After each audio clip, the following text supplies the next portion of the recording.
زه درته رغښتی وم په خپو د ماشومانو په شان، بیا دې هم پرېښوم بې اسرې د یتیمانو په شان.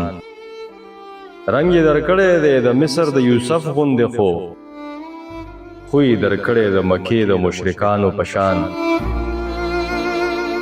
زه خو دا نه ویم چې یاران دي د مارانو په شان، ماران دو ژبې دي زمونږ د یارانو په شان.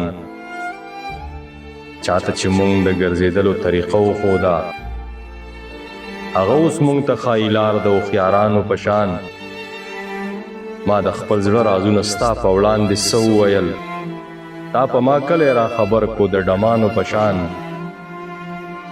د خپلې ژبې اوړې تل د ابوجهل په رنګ، ته هم په خوی د هغو منافقانو په شان. د یو سړي تلو بیخي خاموشه کړی یمه، اسمار عمر مې تېرېږي د ګونګیانو په شان.